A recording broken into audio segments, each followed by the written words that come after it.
So, folks, thanks very much for coming on. My name is Yumi, and I'm the Director of Rehabilitation Programs in the Bureau of Mental Health at the New York City Department of Health and Mental Hygiene. And I have lived experience with bipolar disorder. The Office of Rehabilitation oversees approximately 90 contracted programs, services, initiatives, such as crisis respite, peer bridger, supported employment and education, self-help, advocacy, and clubhouses, amongst others. I'm also the former deputy director of Howie the Harp Peer Advocacy Center, and was a member of the team at Rutgers Department of Psych Rehab, which established this Academy of Peer Services. And Rita and OMH, thank you very much for hosting this. I hope it's a very valuable webinar.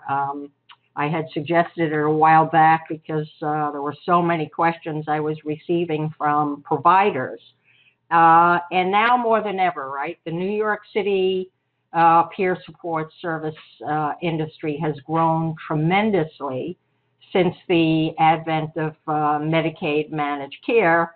And more than ever, providers are in need of help to ensure consistent and quality service delivery.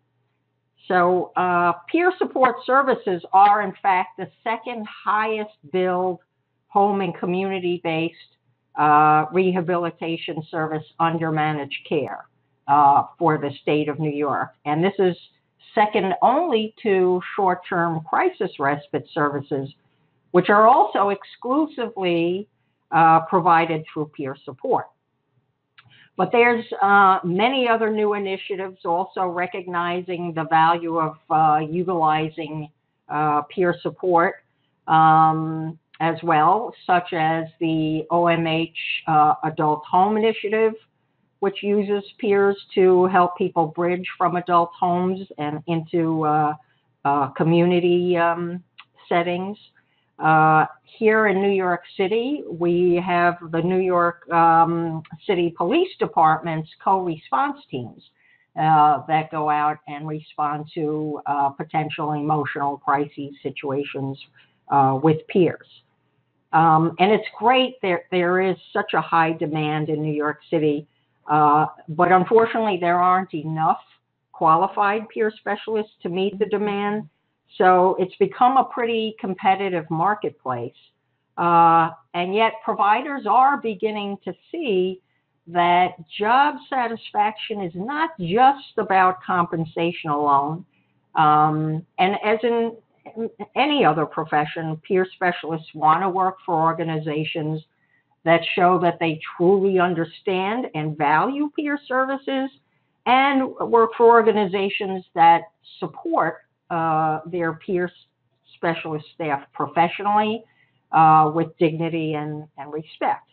I mean, human services already has the highest staff turnover rate of any other industry. And I receive emails and phone calls regularly from both contracted providers, home and community-based service providers that are not contracted with even the city or the state, and even managed care plans about peer support and how to best harness these valuable resources, and most importantly, how to hire, develop, and retain quality peer specialists. So I'm going to turn it over to Lori to introduce herself. We have our 10 questions that Yumi has gotten over and over and over again from providers in New York City. And we're asking Lori Ashcraft to sort of answer those questions from her perspective of the work she's done in Arizona. And then in between each of these 10 questions, we'll open it up to all of you in the audience in the chat. And what I'm hoping is that you can find the chat function. If you can see yourself in the participant list, there's a little speech bubble, which is where you can go to the chat. and you'll be able to ask questions in the chat area. And we'll use those questions to bring in to speak with our presenters. We'll also, if we don't get to your question or your comment, we will capture everything in the chat and share it with everybody who's participated in this webinar after the fact, and ask Yumi and Lori to add, any comments or suggestions or ideas to any of the questions that you have. So I'll turn it over to Lori now, and Varsha, if you could go to the next slide.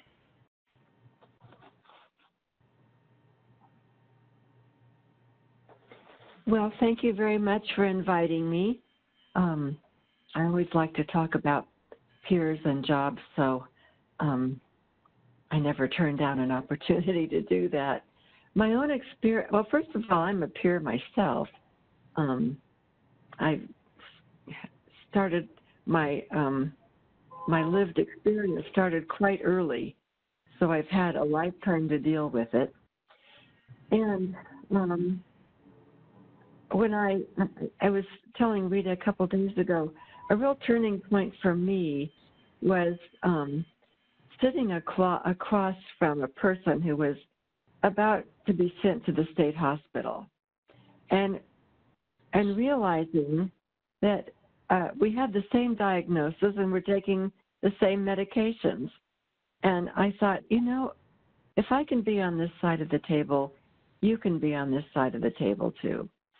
And it was shortly after that we got a little grant, just $20,000, to train peers. This was about 1999.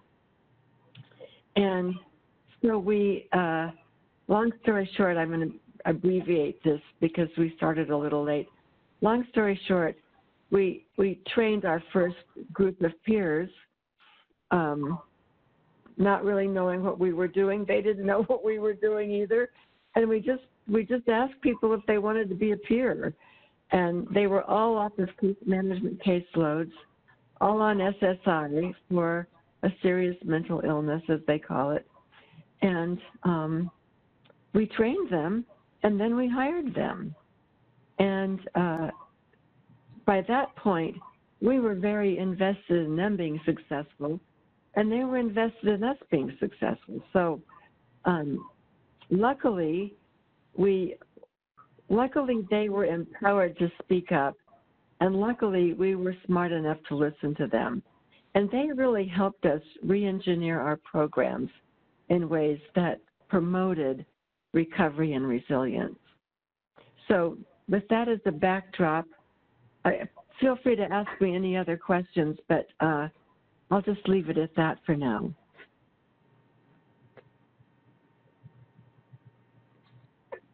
And this is Rita, and I also wanted to just sort of mention that, when Recovery Innovation, when the Recovery Opportunity Center and Recovery Innovations grew and grew in Arizona, it reached a point where you had how many people on staff and how many were peers? Oh, good point. Well, at our highest, we had about 1,100 employees, and 600 of those employees were peers.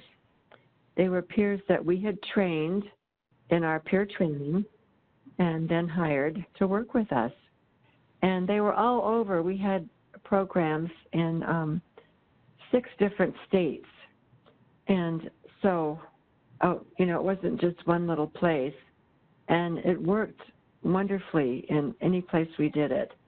And I must say that, there's this idea that if you hire peers, they're going to need all these accommodations, like blah, blah, blah.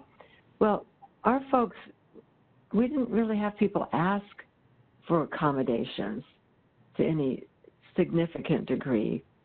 And they also didn't use any more sick leave than our other employees.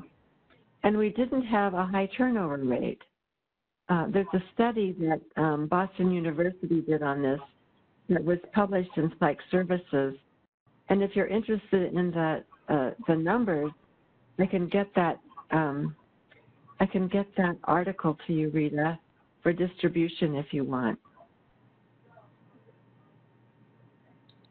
That would be great. Thanks so much, Lori, and we're really glad that you could join us because I value the wisdom that you've gained through the years and in many ways. So let's go back to Yumi. Yumi, why don't you give yourself just an introduction to yourself? I think you did sort of in the very beginning, but some of us might have missed it, like those of us scrambling to get things done, get everybody into the webinar. So just introduce yourself, and then we'll go to the next slide with that first question. Well, the format and the first question. Sure. My name is Yumi, and I am the director of the Office of Rehabilitation Programs in the Bureau of Mental Health at the New York City Department of Health and Mental Hygiene. And I have lived experience with bipolar disorder, and I can honestly say that peer support saved my life. The office that I oversee we're responsible for monitoring approximately 90 contracted programs, services, and initiatives, including crisis respite, peer bridger, supported employment and education programs, self-help advocacy, and clubhouses, amongst others. So the number one question that I always get from providers, and particularly those that are already in the game in terms of offering services, is that, and supervisors call me themselves, struggling with this, is how can the organization prevent or help supervisors of peer specialists not be overprotective, sometimes patronizing? How can we have supervisors understand that their role is not that of a counselor or a therapist for their peer support staff, that this isn't really what's meant or needed as reasonable workplace accommodations? Now, of course, we peers are very appreciative of supervisors. I myself, of supervisors being compassionate about our lived experience, but we don't want to be treated as, invalids professionally. And we don't want supervisors to think that they have to tiptoe around us. So, Lori, I know we've had discussions about this issue. What resources, tips, best practices can you share in order to avoid this from happening, or if it's already happening, how to? Okay, thank you, Yumi. I think I know what the question is here. So let's start with let's go upstream and start with an organization who's about to hire peers. So what I would do in that situation, and again, I'm just speaking from my own experience of what I've learned over the years. If other people have other ideas, feel free to add them in. But what I found works best is to get ahead of this and do training of people who are going to be supervising peers, as well as other people that will be working with the peers, and spelling out the role that peers play, because often that doesn't happen. I think we'll get into that a little more later in the presentation, and how best to bring out their strengths. And then this all is in the context of explaining that your role here, as you said, is not that of a therapist or a counselor, but as an employer. Now, this is a hard thing to ask of people who have been trained as a therapist or a counselor or a case manager, because that's their primary identity. So when you put a peer in the mix who's often seen as a patient or a client, there's this kind of natural pull toward falling into those identities, not just for the supervisor, but for the peer. So it's something that has to be resisted, and that all comes forward in an early training of folks before peers even hit the ground. And then train peers on what to expect of a supervisor. So now you have the supervisor being trained in what to expect of peers and how best to bring out their strengths. And you have the peers trained in what to expect of a supervisor. Don't ask them for counseling. Don't ask them to solve your personal problems, but stay in an employment kind of position. Now, that being said, I'm not taking any grace out of the relationship, because we all know that the best thing in any relationship is the relationship. So just be real with each other, but try to stay out of that space of falling back into an old role. And then if you're in an organization that already has peers and they're already being supervised by people, it's never too late to pull out of that and do a quick training.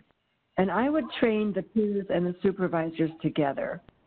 And what I find, no matter where I do this, whether it's in Singapore or New Zealand or North Carolina or California, the clinically trained folks, 9 times out of 10 will say, we want to be trained separately because we want to be able to talk freely about what we're doing. And I just resist that and say, no, we're going to do this together, because you're both professionals, professional peers, professional other staff. Let's have the courage to talk this out together and come to agreement together about how we're going to work together. So again, I would handle it through training, but I would train both sides, and I would train them together if I had that opportunity. You know, that's a great idea. Actually, I've been recently requested by a fairly large provider to do a training for supervisors in a program that's already been ongoing about, you know, various supervision issues. And now you gave me the idea that that is an excellent idea. Let's bring the peers in, you know, and sort of train them together on this mutual understanding of, you know, the workplace and the standards, if you will, of performance. Yeah. Yeah. Okay. So, Okay. So should I go? Oh, maybe we want to hear from the audience, right? Yeah, I was going to say, Varsha, if you could just back up one slide so that we can talk a little bit more about the format. I've mentioned it a few times, but this is just clearly what our format is for today. So Yumi just asked, that was a great example. Yumi asked Lori a question that providers have frequently asked her, and Lori talks about her experience with that particular issue. And now what we'll do is we'll take a comment or a question or anything that you might want to talk about related to having supervisors, you know, being overprotective or patronizing of the people that they work with. The way to get to the chat is if you kind of if you're on your computer and you can bring your mouse up to where there's a little speech bubble, that's where you can access the chat if you don't have it already. When you have your chat window open, if you go to where it says to, and there's a whole laundry list of the different people, if you go to everyone, then everyone will be able to see your question or your comment. And I will then share a question or comment that comes up from somebody in the audience with Yumi and Lori. And then after we address that, we'll go on from there to the next question. Now, if you have things that you think about over the course of the presentation, go ahead and just add them to the chat what we'll do is we'll take this chat and we'll sort of boil it down to the questions and answers that have come up during the session. Share that with Yumi and Lori for any additional answers after the session, and then we'll share it back with everybody who's attended. Okay, so what I have right now is in the chat, there is a comment that SAMHSA and SHARE are doing a great series on trainings here in LA for both peers and non-peer supervisors. So that looks like a resource that we might be able to look up and share with the group. Okay, Yumi, or Varsha, if you could go on to question number 2. Yeah, that's great. Thank you for sharing that resource, Jolisa. Let's see now.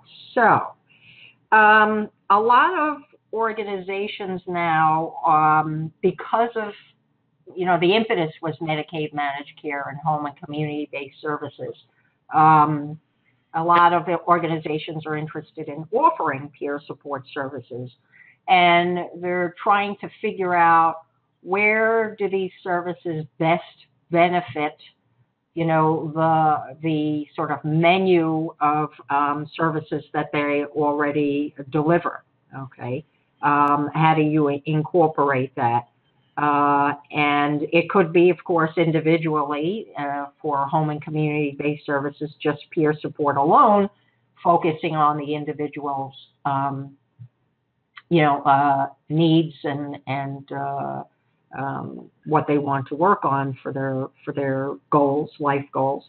But there are many also other organizations who want to sort of up their game and their services, strengthen them by adding peers into the services. Like PROS, some of the PROS programs have peers, housing programs, supportive housing. I'm encouraging now clubhouses to also incorporate peer specialist staff in their programs.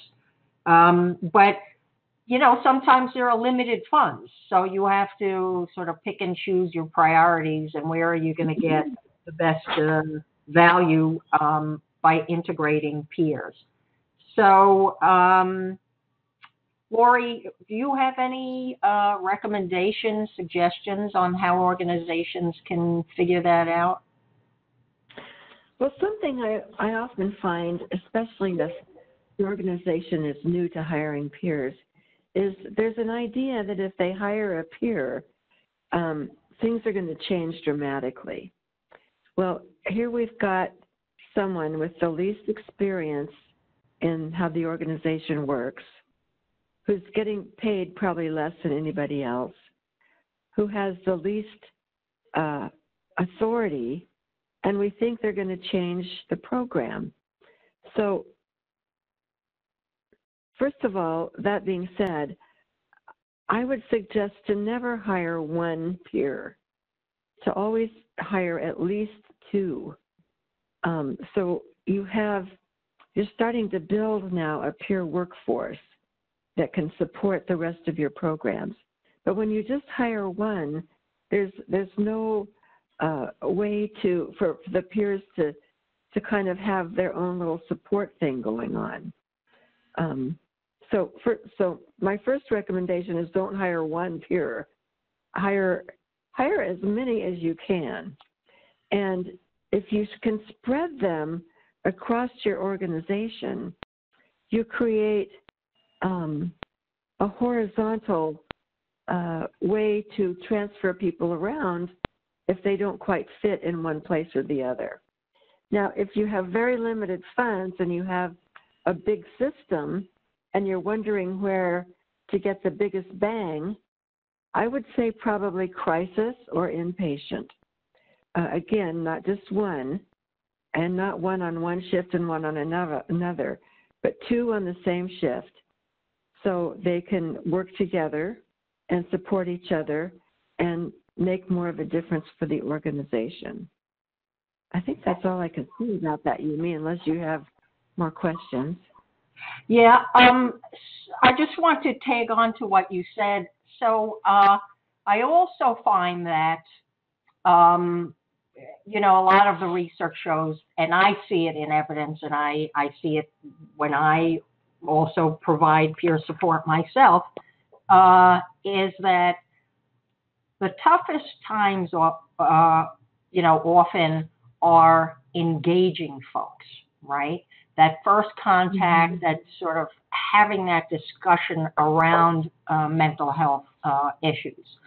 And, because we've been there, done that, there's sort of like that automatic bond. So when there's tough issues with engagement, okay, I've really recommended using peers. And now with, for example, the health home care management services, getting folks to understand what that service actually is and how it could be helpful. I find using your own lived experience and how you have or might use the services. I would die to have a care manager myself. Often works very well. So, and then there are folks who maybe, they sort of engage and then disengage and disappear for a while. Peers are the best, I find, to sort of capture them, engage, and keep that relationship going. So, when it's services like, for example, in having people understand the whole new Medicaid transformation and the new benefits, that's also something that peers can do very well in terms of explaining. And what's interesting also is that, we have this Medicaid investment program, which is the largest in New York State. It's called the DSRIP, and basically it's funding to, I believe it was, the attempt is to reduce preventable hospitalization by 25% within 5 years. Don't quote me on that, but something like that. And so there are provider networks that are tying up with, most of the leads are hospitals. And so I did a presentation. The hospitals were like, well, we're not really sure how to incorporate rehab providers into our various strategic plans on how to reduce hospitalization. And most of the initiatives were around physical health. And so I said to them, well, folks, maybe we go to the doctor ourselves, okay, twice a year, if that. We're told that we're pre-diabetic, and then we say, yeah, we're going to do something about it, and you go away and pretty much do nothing. And I said, here's where, for example, peer health coaches, peer wellness coaches, can help engage somebody and keep them engaged and meet with them regularly to work on health issues. I mean, it's like we all would die for a trainer, right? If somebody else would pay for it. So this is a way in which you could utilize peer services, and they never thought of anything like that.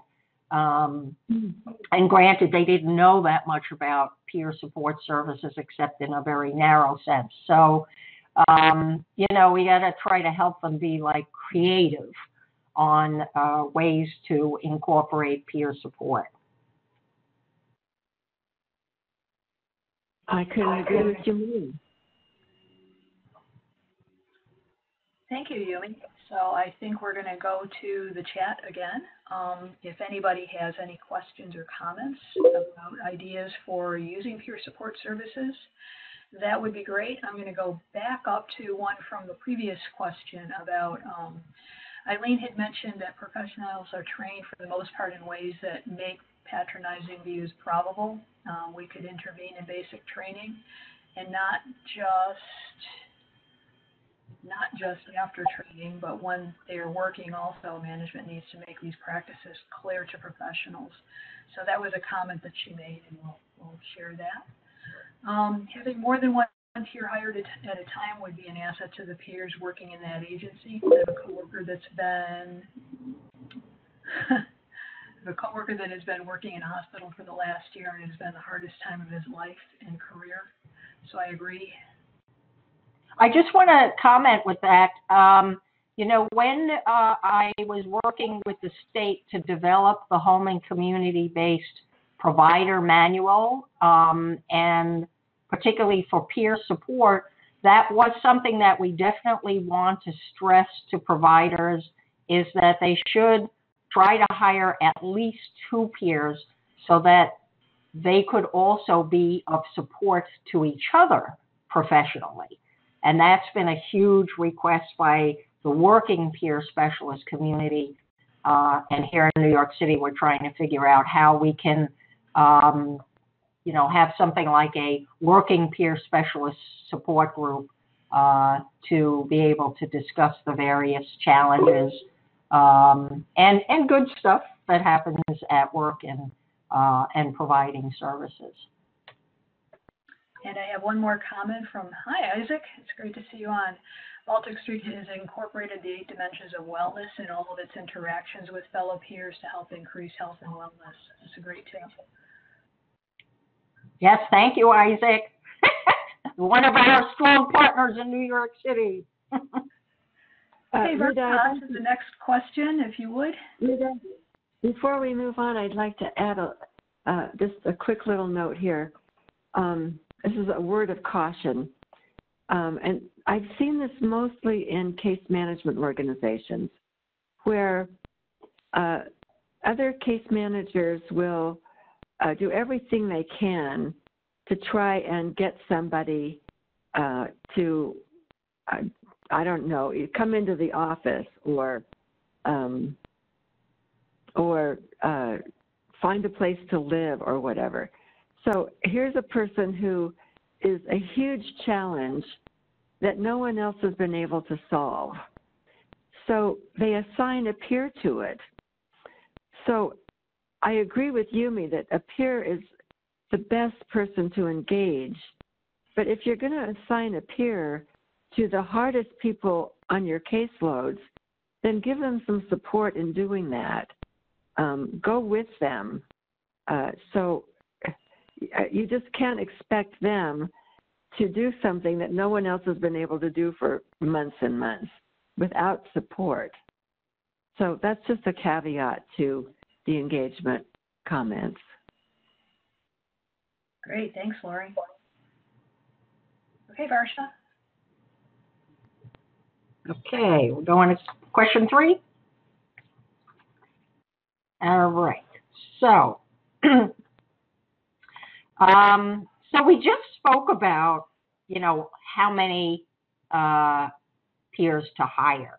But it's often difficult for organizations to figure out, how many peers for what particular type of service. And, I don't know, there probably aren't any formulas except for, sort of maximum or ideal caseload ratios. But in terms of for a particular type of service, the number of peers that would be adequate. You have any tips on figuring that out, Lori? Well, how many other STEM would be adequate? Peers aren't that different in terms of capacity. So if you're going to hire one case manager or one counselor to serve 20 people, then I would say the peer could usually do the very same thing. Now, I just wanted to say one other thing, Yumi. I can't remember what you said that caused me to think of this, but I remember spending a week at Howie the Harp a couple of years ago. And one of my best friends works there, and I spent a week with her, and I went to work with her every day.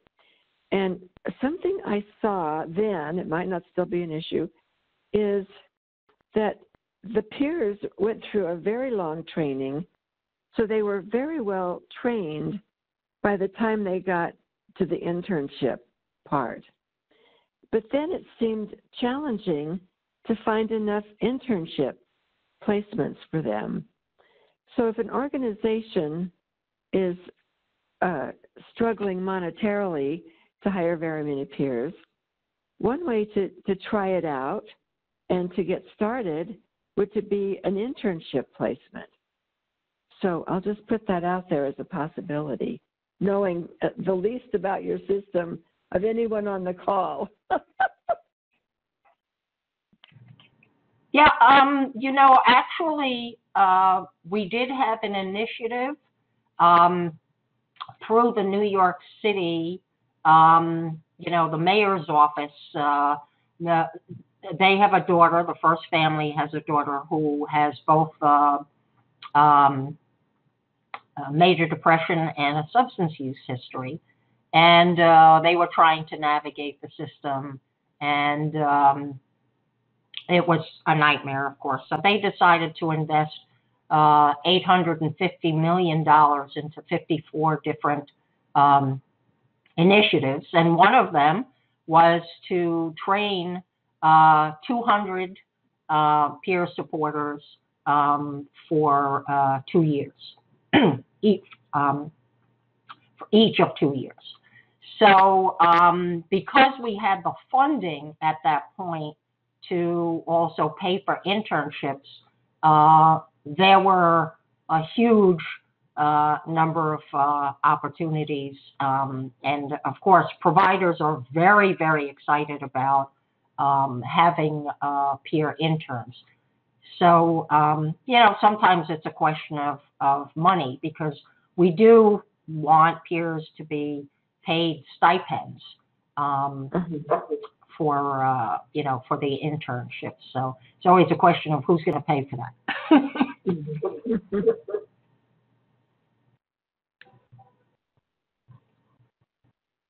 Okay. So is that time to go to the chat, or did you have any other comments about determining the number of peers per type of service? I don't have any more suggestions. I had just sort of a follow-up question to that, because I think often peers will spend much more time with a person than most providers are able to. So it almost seems that a peer would have fewer people on average that they would work with. I hate to call it a caseload, but just depending on the needs of the people they're supporting, they may, have a range of the number of people they're supporting. So then it would just be how many people is the organization supporting that would be receptive to peer support, and then how many peers can you get to help meet those requests. Right, that's an excellent point. Excellent point. That's true. Oftentimes, peers will meet more often and for longer than a case manager might, for example. You're absolutely right, and that should be factored in. So if anybody has anything to add to the chat about number of peers, we'll go on to the next question number 4, Barsha. Okay, so we spoke a little bit about this before in terms of organizations. So I've worked with some even hospitals who say, oh, we want to, hire peers, but we want to make sure we're preparing ourselves in the best way that we can, so it's, as smooth as possible.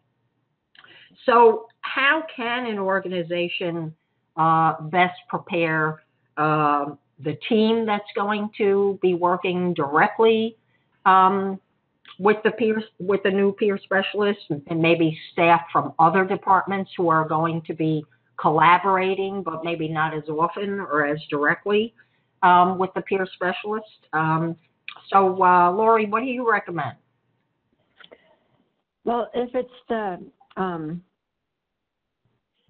the team, that the peers will be working with, or the immediate, surroundings, the clinic, whatever, then again, they should all be prepared for what peers do and don't do, and how to use them to the best advantage. And that doesn't mean delivering food boxes or taking somebody's medication to them or straightening up the waiting room. I've seen a lot worse. I'm just bringing up the ones that aren't quite so bad. But really, what do they do? What can you expect? And what do they need to be able to do that? So they should all be prepared for that. Now let me just leave that as one answer and back up a little bit. The higher up in an organization, you can get someone to champion this. So let's say you're lucky and you get the director of the organization, and they want to do this. Then they've got the loudest voice, usually, in the organization. So if they can continually reinforce the message of the value of peers, that will go a long ways toward making the other departments and the other people come around. What I find is often the top of an organization will be interested in doing this. They'll train the bottom of the organization, and the middle gets left out. So the middle of the organization, which are usually managers and sometimes supervisors, they don't know what's going on, and they don't know how to support the process. So I would be sure, and I have a whole presentation on the mighty middle, because they're usually the folks that can either make or break something happen. So bring them on board. The department that is probably the most important to bring on board is HR. If you can get HR engaged and invested in this, they can be your best asset in terms of finding positions, solving problems, doing what they do in a way that really supports the process instead of slowing it down. Yeah, and I also think that in that training and preparing supervisors and the team, the whole team, whether they're going to supervise or not, and other collaborators, is to really start with even having them understand what exactly is peer support. What are the ethics and principles around our profession? Some providers, organizations use the title peer counselor, and I always let them know this is antithetical because peers are not trained to be counselors. We don't want to be counselors, so that those shouldn't be used hand in hand because it's really a misnomer. Things like, the fact that we peers, when we provide peer support, there is no hierarchy, okay? We're not better than because at some point in time we, maybe are further along in our recovery than someone else might be. It's not a linear path, we all know. So all these different sort of principles and what we can and can't do, what we're trained and not trained to do, medication management, all these, issues are something that the staff needs to understand before the person is brought on, the peer is brought on. And certainly, I always find that there needs to be a very clear understanding of exactly what the peer does and what their value is and what they're good at, as opposed to what each of the other team members do and what's their responsibilities. Those lines oftentimes get blurred, I find. And so that's particularly important. And I've seen, situations where case managers, particularly union, who get worried that, oh, now peers are coming on board and doing similar type stuff for cheaper. Are we going to lose our jobs? These kinds of issues can be avoided if they're clarified way up front. Then the other issue that I saw a lot was the challenge with some peers, particularly in highly clinical settings, where there's not there's a lack of respect for their position, their profession, if you will. And oftentimes that comes from the supervisors and other staff not understanding maybe the level of education.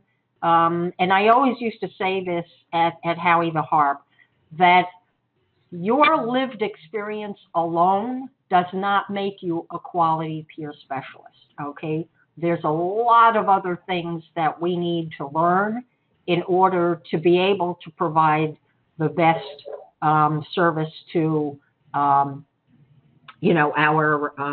program participants or service recipients. And so, Howie the Harp and particularly the Academy of Peer Services, very, very robust curriculum. And what I would do is I'd explain to the employers, did you know that the peer specialist is trained in this, that, and the other, even from psychoeducation, diagnoses, basic education around meds. Not that they, are prescribing or doing anything around medication, but it's important to know, right, what's out there, to have knowledge about it. So I oftentimes find that educating supervisors and other staff around the level of education that this peer specialist has obtained it's pretty impressive. And when you lay it out like that, they do change their perspective. I have seen that. Great, thank you, Yumi. Lori, did you have anything to add about preparing the team and other staff?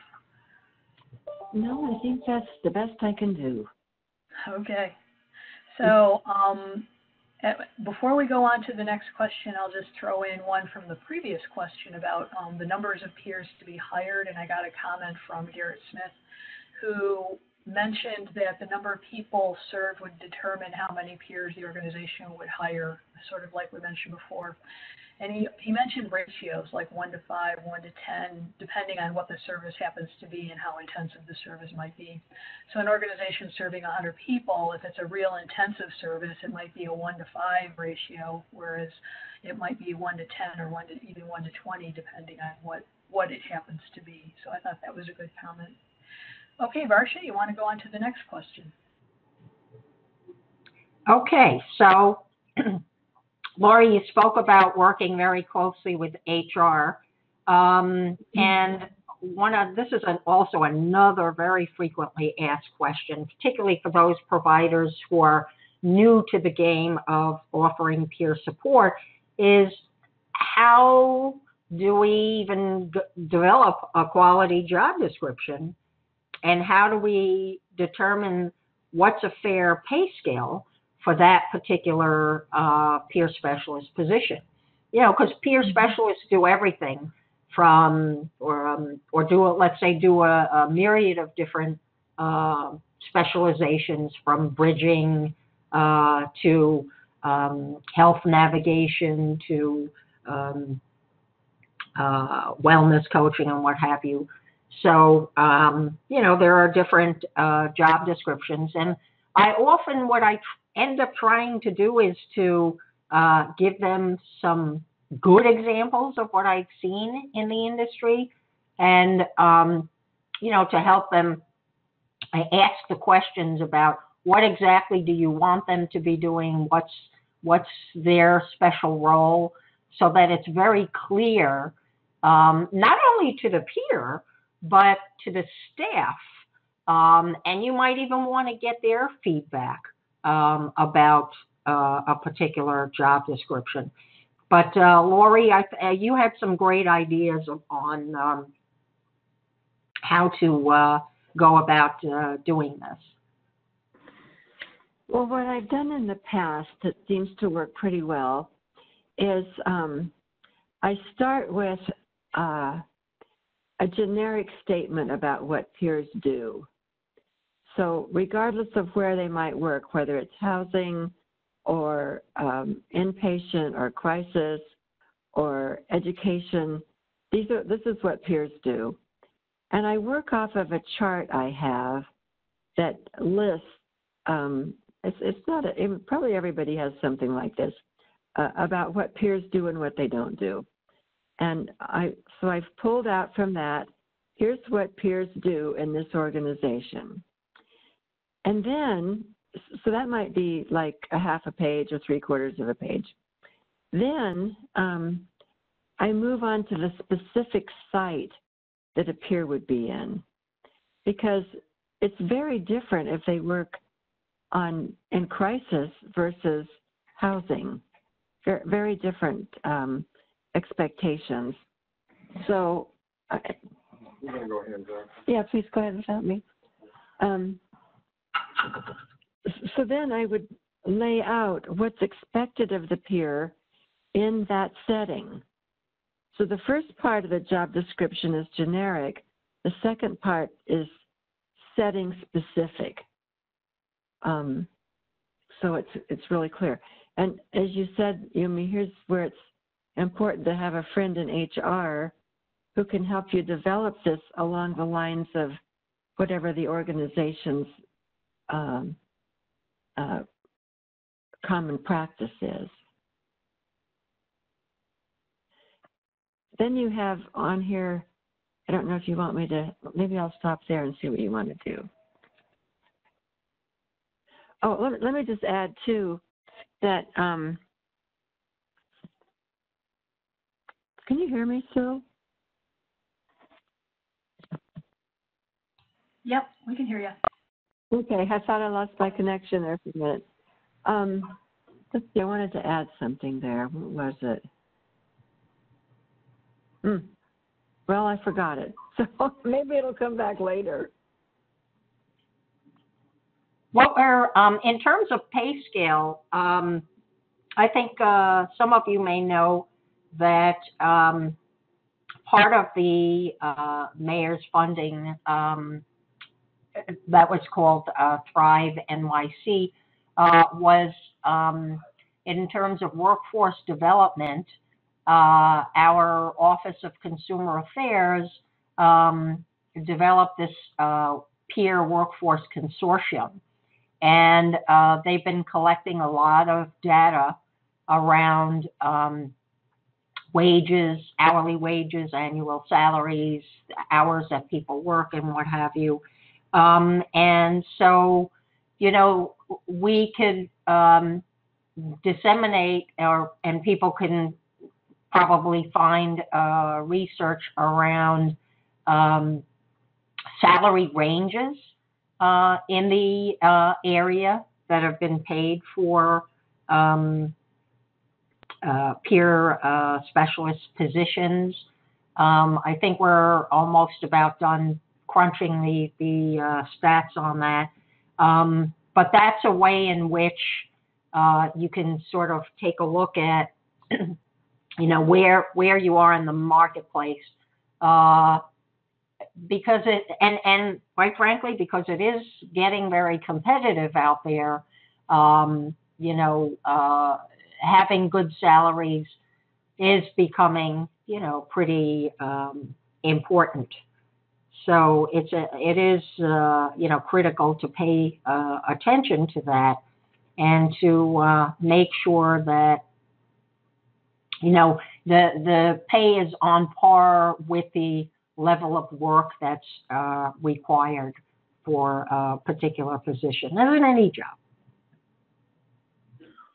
A mistake that often gets made is peer salaries get set too low. And then what happens is the peer actually loses money by working full time because they lose their housing voucher, they lose their SSI.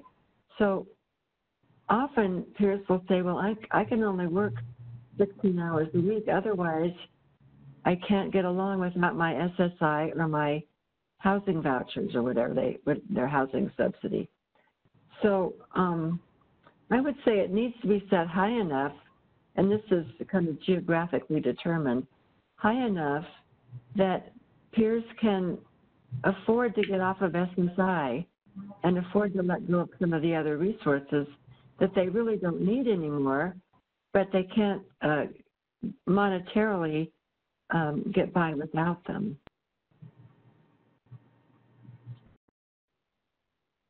Yeah, I think that's an excellent point. Here in New York City, we're very fortunate to have what are called WIPAs. I want to say work incentive. I forget the whole acronym, but what they do in essence is sit down with recipients of SSI and SSDI to figure out, if I got a salary of this level or hourly wage for this many hours of work, what would happen to my SSI? And a lot of people don't understand that there's a trial work period where you can earn and collect benefits at the same time.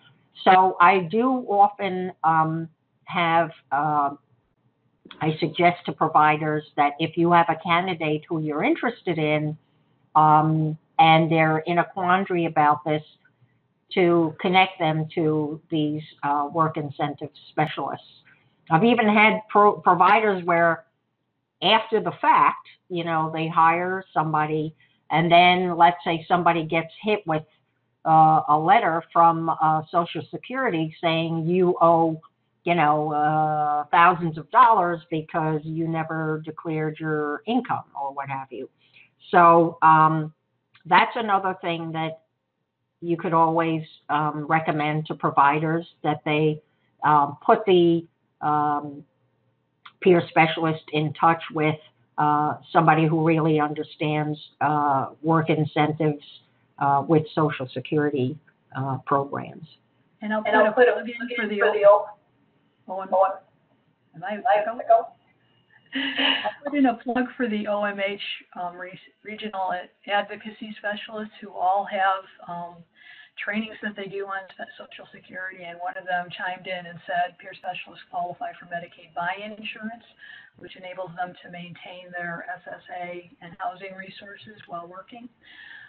But there's programs that OMH has available for this whole topic area, which is great. And the other thing I was going to mention is that the VA has done an amazing job of creating a living wage for peer specialists and pay grade increases as people get experience. And they're really good. It's really good to take a look at what they've done when organizations are looking at how to establish a fair pay scale for the positions and how to, create opportunities for growth within those positions. Oh, great. Can you send that around? Sure, I can certainly send that around. And so I'm going to go ahead and say, let's open it back up to the chat again. And we're getting down to about the last 20 minutes of the webinar. And we're about halfway through. So let me ask you, Yumi and Lori, if you want to just go through the questions, and I'll take any comments from the chats that come in as you speak. And would you be willing to answer those offline at the end of, after the webinar is done? Sure. Well, I'd be willing to do that, but I think Yumi at one point wondered if we shouldn't have a second part. That's the other option. We could go to a second part. Yeah, because I find sometimes it's frustrating for, webinar participants if you sort of, you gather up the questions and you say you'll answer them later and then you blast out the FAQ or whatever. It kind of loses the momentum. So I would like to go to the questions now and see where we're at. Another option we could have is to do a both and. We could, finish up the questions we can get to today, invite more questions, and then add that into a second part so that we, whatever we don't finish today, we can, put at the beginning of the next part and then bring in other questions too. Would that be a good option? Yeah, that sounds good. Okay. Varsha, you want to go to the next one? Okay. Oh, so far there haven't been any questions that have been filtering in. I'm just looking at the chat, but I don't know. Yes, I'm getting some privately, and I've been relaying those as I get them. Oh, okay. So we don't want to answer any of those? Well, he just said the peer specialist qualifies for Medicaid buy-in insurance, which enables them to maintain their SSA and housing resources. And that when he sent that, I just really also wanted to point out that the OMH regional advocacy specialists do these trainings for Social Security benefits. I got you. Yeah, I just want to also plug that because they will go out to the providers to do the presentation on their site as well. So, yeah, it's a great resource to have. Okay, so question 6. All right. So a lot of times I hear that peer specialists don't really get a great orientation, okay? And, it's really important to look at each individual in terms of, many peers either haven't worked for a long time, or if at all, or have little work experience.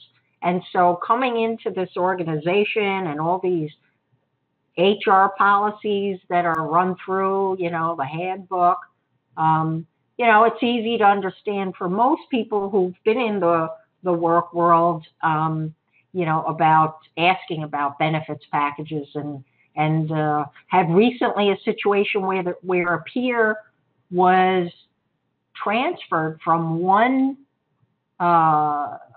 program site to another, and because they were the only peer in the new site, didn't know if they were allowed to take vacation because there wasn't a second peer. And so, it dawned on me that it's really important to spend the time to make sure that the organization's benefits are explained, as well as, the job-specific orientation. So, Lori, what have you seen out there it's a good best practice to handle this? Well, what I've seen that doesn't work very well, we'll start there, is that almost nobody knows what they're doing when they come on a job. Someone says, "Oh, follow Robin around for a couple days." So the whole orientation thing, I think, needs a lot of help. Rita, do we have in here that coaching wheel that we could look at? Yeah, yes, we do. So Yumi, if you would go, flip through the slides until we say stop. Just go ahead and go forward, to the next section beyond the. I'm sorry, Varsha, if you could just flip forward in the slides.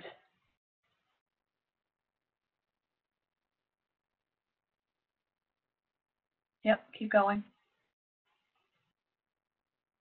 Keep going, keep going, keep going, keep going, keep going, keep going, keep going, keep going,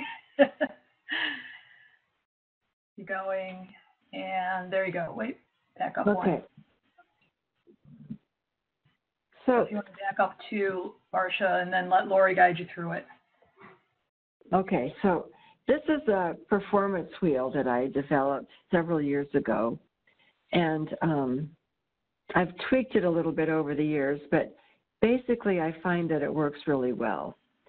And it works best, of course, with someone who's newly hired. But if you need to renegotiate what someone's doing on the job, it works really well for that too. This does two things that a job description doesn't usually spell out.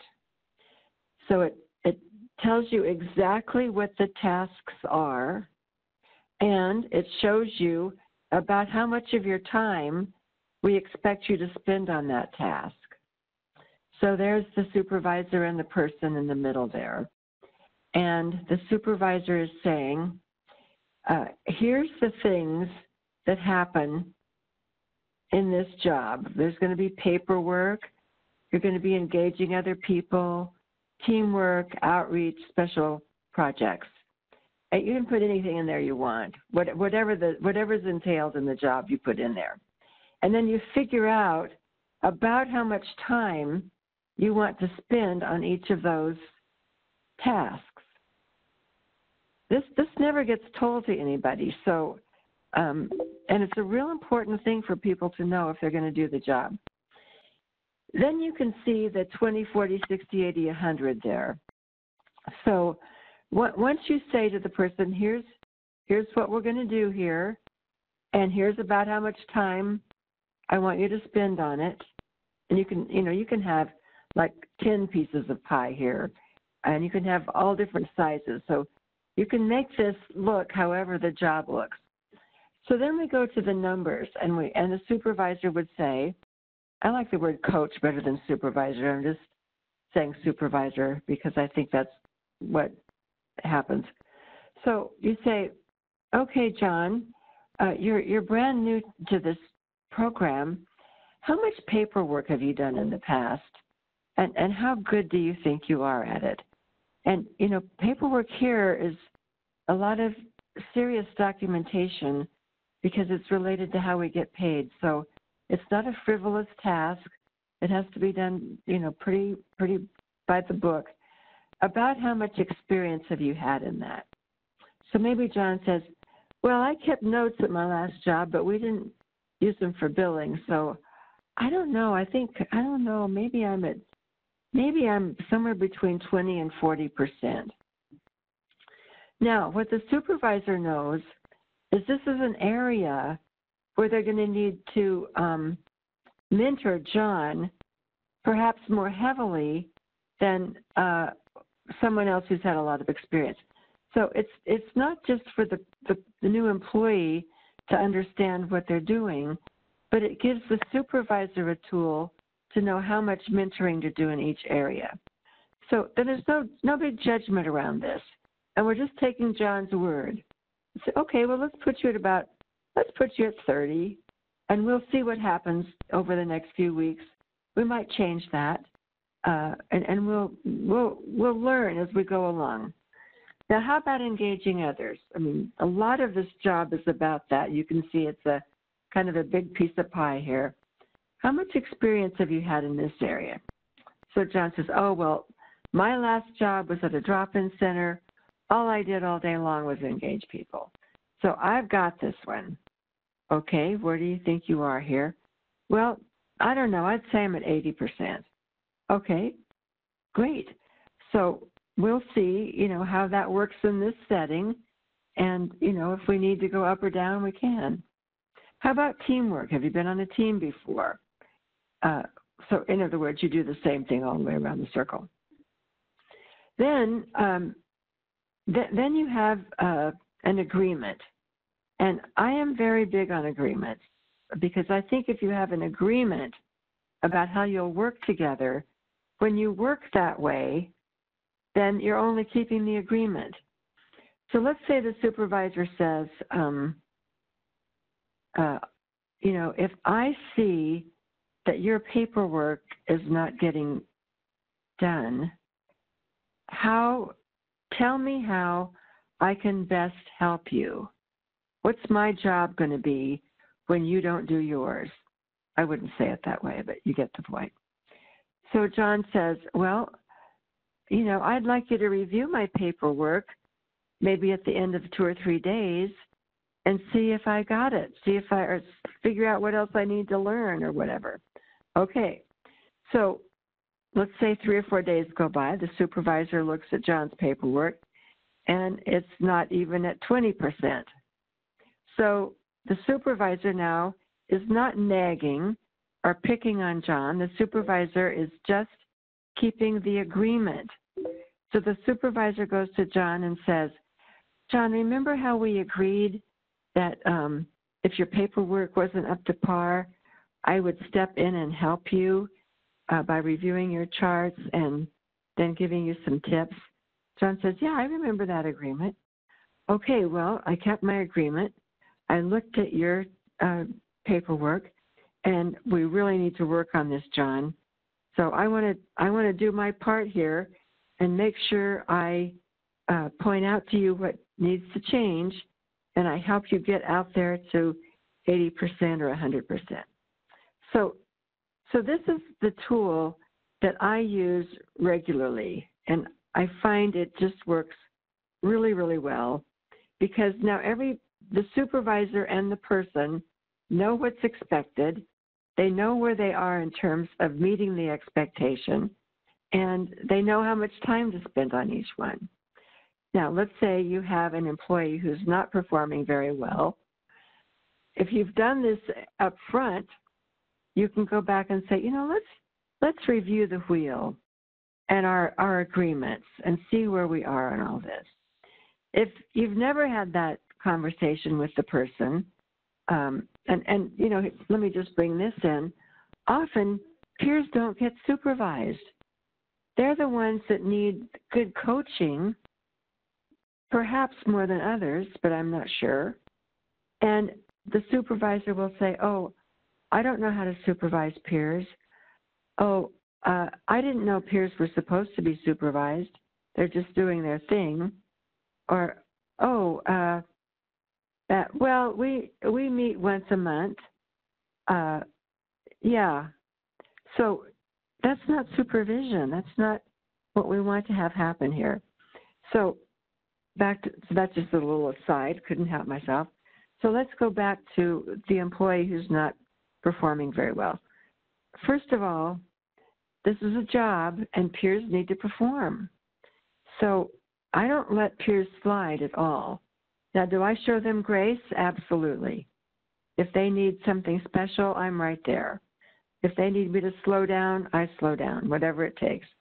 But I hold them accountable to performance. And they like that. They don't want to slide. They don't want any special stuff. They want to live up to their own potential and the expectation the organization has of them. But if they're starting to slip and slide around, don't automatically think that it's because they're struggling with their recovery. They may or may not, and that's not your job as a supervisor to get into their personal situation. Now, if they come to you and say, I'm going through a medication change, or something happened and I'm really depressed, then you can say, do you still have a counselor? Do you have a therapist you can go to help you with this? I'm willing to cut you some slack on the employment side, but you need to get someone who does counseling or can help you on the outside work through this. Now that you've had that conversation, you go back to the wheel and you say, let's take another look. When we first looked at this, you said that engaging others, you were at 80%. And the first few months you were. I was just really impressed with the way you engaged people. But lately, you just seem to stay in your office or wherever it is, and you don't come out very much. I don't see you doing very much. Right now, I think you've kind of slid back down to maybe 20% here. What do you think? Where would you put yourself? Well, let's say the person says, well, I think I'm still at 80%. Then the supervisor says, well, let's look at the evidence. How many people do you think you engaged over the last week? Let's look at the facts here, because sometimes it might feel like you did 80% because you're tired or you're fatigued, and maybe you did 100, maybe you did 40. But let's look at exactly what happened. So then when you see what happened, so let's say what happened is maybe 40. So you go, okay, well, you're at 40. So that's better than I was thinking, not as good as what you were thinking. How can we get back out there at 80? What are we going to do to get out there? What's my job as your coach to help you get out there? What's your job as the employee to get yourself back out there? I won't go around this whole wheel because you get the point.